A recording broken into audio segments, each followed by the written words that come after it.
you know what? Wizards of the Coast actually listens. That's something that they're good at, and that's why we raise a racket in the first place with Felidar, Guardian banned, long live mid-range, long live tapping out after turn 5. Thank you, Wizards, thank you. Welcome in, much love. Trav here, I'm here in Washington, D.C. Today, checked out the Capitol building, went to the Wizards game. You can see that on my Instagram, Snapchat.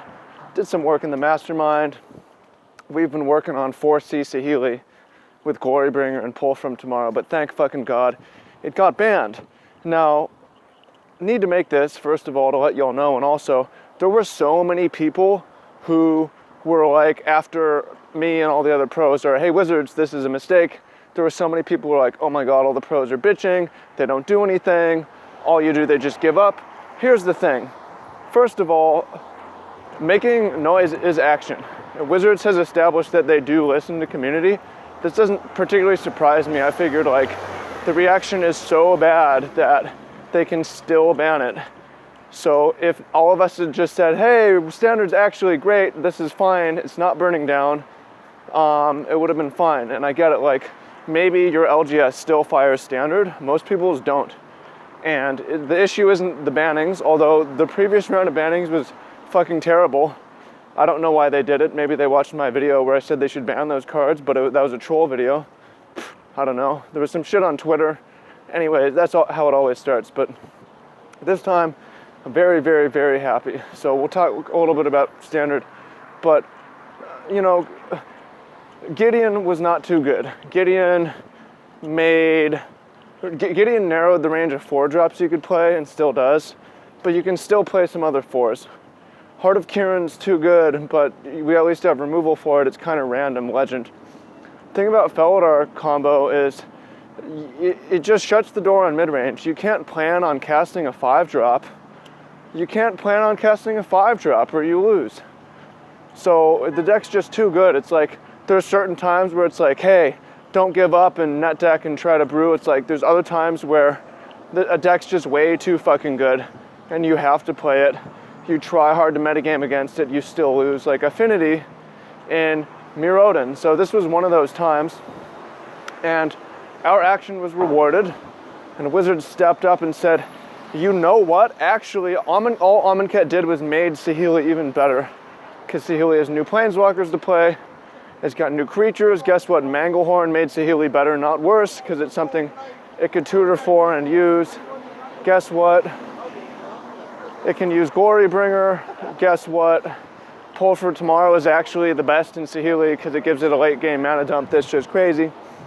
So Wizards said, you know what? Actually, we're looking at the 4-0s and the 5-0s, and Saheeli's even better than before. But now it's banned.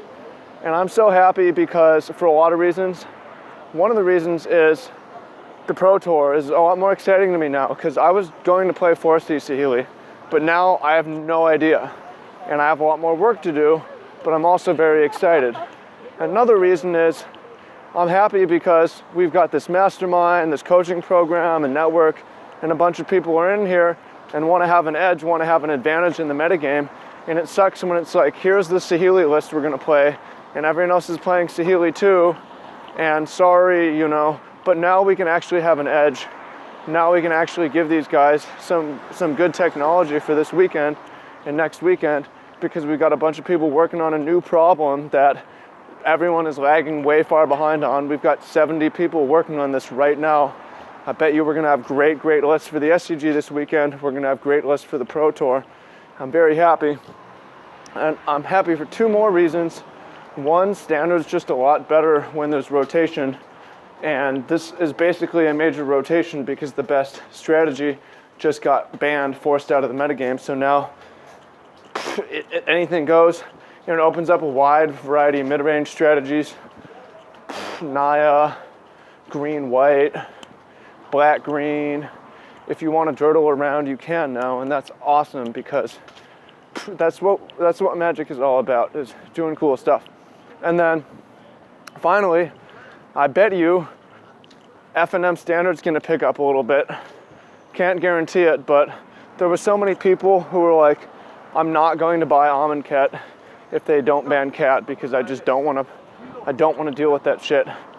And some of those people will. There's also a lot of people who don't show up to F&M, not because of the bands, although that was a mistake again, but because who wants to play a 2-deck format, play against the same 2 decks and they're actually too good to consistently beat? Pretty annoying. So Wizards took it all in, not the Washington Wizards, Wizards of the Coast. Wizards took it all into consideration and fixed the problem, and now it's time to brew. So question for you is, what do you think's good now? I'm curious. Write a comment. What's the best archetype? What's the biggest winner? Would you have a color combo? You have a list? Throw it in the comments. I rarely look at lists, but now would be a time when I actually do because there's no data. So I'll look at what you have. I'm excited to see it. Thank you, Wizards. You did something right. And I'm excited to hear what y'all have to say in the comments. Peace, much love. Have a blessed, blessed night.